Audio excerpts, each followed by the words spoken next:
is at her heart. Not all wounds bleed. Some wounds stay hidden, and the deepest ones live at the heart. When we say, the wound is at her heart, we are not talking about weakness. We are talking about memory. Psychologically, the heart remembers what the mind tries to forget. It remembers rejection. It remembers abandonment. It remembers silence, where love should have been. Many people assume pain comes from what happened, but most pain comes from what was never given.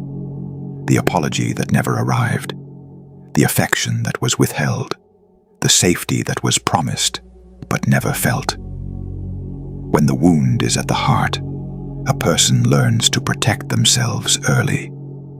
They may smile, they may appear calm, they may even appear strong, but inside there is constant vigilance. Psychology tells us that emotional wounds change behavior silently. A wounded heart does not trust easily. It tests people before letting them close.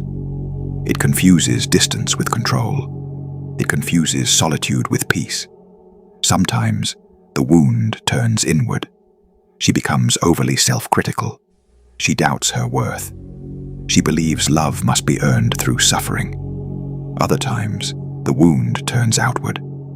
She appears cold, unreachable, emotionally guarded, not because she lacks feeling, but because she feels too deeply. One of the cruel ironies of a wounded heart is that it often pushes away what it desires most: connection, understanding, safety.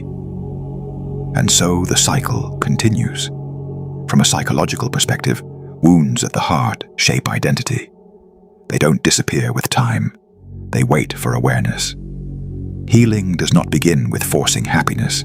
It begins with recognition, acknowledging that the wound exists, that it came from somewhere real, that it once served a purpose: survival. A wounded heart learns strategies: silence, detachment, emotional armor. But the same armor that protected her now prevents intimacy. This is where truth becomes painful. Healing requires vulnerability, the very thing the wound taught her to avoid. And this is why healing feels threatening. Because to heal, one must risk feeling again, and feeling once meant pain. But here is the quiet strength most people miss. A heart that has been wounded deeply also holds immense depth. It understands pain. It recognizes suffering in others.